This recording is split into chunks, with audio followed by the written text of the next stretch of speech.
Important current affairs Hindi for all upcoming exams. एक, मणिपुर की राज्यपाल अनुसुईया उइके ने राज्य में साल भर चले जातीय संघर्ष से विस्थापित बच्चों के लिए स्कूल ऑन व्हील्स का उद्घाटन किया। मणिपुर मुख्यमंत्री नोंगथोम्बम बीरेन सिंह लाइहरोबा संगाई महोत्सव, योशांग पोराग फेस्टिवल, थांगशी जलप्रपात, खोपुम झरना, बराक जलप्रपात, खुंगहमपत ऑर्किडेरियम, लोकतक झील, केबुल लामजाओ राष्ट्रीय उद्यान। 2 वैश्विक ऊर्जा थिंक टैंक की एक रिपोर्ट के अनुसार भारत ने 2023 में दुनिया के तीसरे सबसे बड़े सौर ऊर्जा जनरेटर के खिताब का दावा करने के लिए जापान को पीछे छोड़ दिया, क्योंकि ये 2015 में 9वीं रैंकिंग से ऊपर चढ़ गया है। 3, रसायन और उर्वरक मंत्रालय के फार्मास्यूटिकल्स विभाग के सचिव डॉक्टर अरुणीश चावला ने भारतीय उद्योग परिसंघ (CI) के सहयोग से मेडिटेक्स टेकथॉन 2024 लॉन्च किया है। 4, एक गैर लाभकारी संगठन कृषिकल्प ने बेंगलुरु, कर्नाटक में किसान उत्पादक संगठनों के लिए भारत का पहला त्वरक कार्यक्रम शुरू किया है। राष्ट्रीय कृषि और ग्रामीण विकास बैंक नाबार्ड ने इस पहल के लिए वित्तीय सहायता प्रदान की है। 5, भारत और भूटान के बीच 5वीं संयुक्त सीमा शुल्क समूह JGC की बैठक लेह लद्दाख में आयोजित की गई। भारत और भूटान पूरकताओं के नए पहलुओं की खोज करने पर सहमत हुए, जिन्हें पारस्परिक लाभ के लिए अधिकतम किया जा सकता है।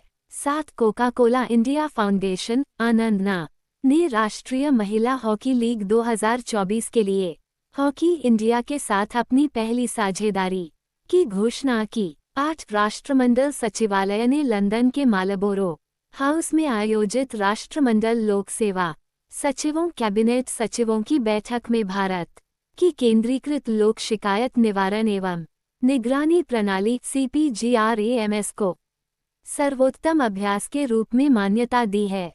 9, पर्यटन मंत्रालय ने वर्ष के दौरान देश को पर्यटन गंतव्य के रूप में बढ़ावा देने के लिए कूल समर्स ऑफ इंडिया अभियान शुरू किया है। यह अभियान मध्य पूर्व में पर्यटन को आकर्षित करने के लिए भारत सरकार द्वारा शुरू किया गया है।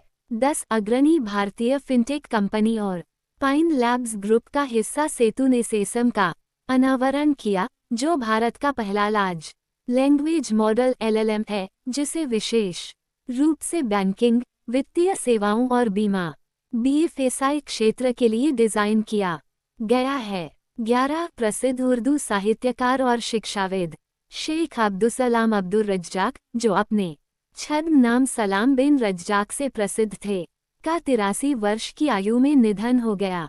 12, भारत को 2022 में $111 बिलियन से अधिक का प्रेषण प्राप्त हुआ, जो दुनिया में सबसे बड़ा है और $100 बिलियन के आंकड़े तक पहुंचने वाला और यहां तक कि इसे पार करने वाला पहला देश बन गया। 13, इन्फोसिस ने घोषणा की है कि उसे तकनीकी गुणवत्ता और सुरक्षा सेवाओं के स्वतंत्र प्रदाता TUV इंडिया द्वारा AI प्रबंधन प्रणालियों पर दुनिया के पहले अंतर्राष्ट्रीय मानक ISO 42001-2023 का प्रमाणन प्राप्त हुआ है।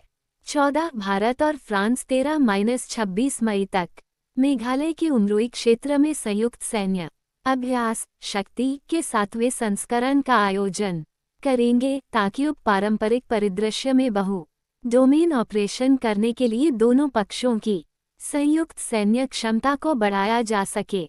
मेघालय राज्यपाल श्री फागू चौहान उमियाम झील, नर्तियांग दुर्गा मंदिर, खासी, गारो और जैंतिया पहाड़ियां, नोकरेक राष्ट्रीय उद्यान, बालपक्रम राष्ट्रीय उद्यान, बागमारा रिजर्व फॉरेस्ट, सिजू पक्षी अभयारण्य। 15, विश्व की नंबर 1 महिला टेनिस खिलाड़ी इगा स्विएटेक और एंड्रे रुब्लेव ने क्रमशः 2024 मैरिड ओपन में महिला और पुरुष एकल खिताब जीते। पोलैंड की इगा स्विएटेक के लिए यह पहला मैरिड ओपन खिताब था, जबकि एंड्रे रुब्लेव के लिए ये दूसरा मैरिड ओपन खिताब था। 16, भारतीय वायुसेना ने उत्तराखंड राज्य में जंगल की आग पर काबू पाने के लिए अपने मी-17V5 हेलीकॉप्टरों के साथ बाम्बी बकेट ऑपरेशन चलाया है।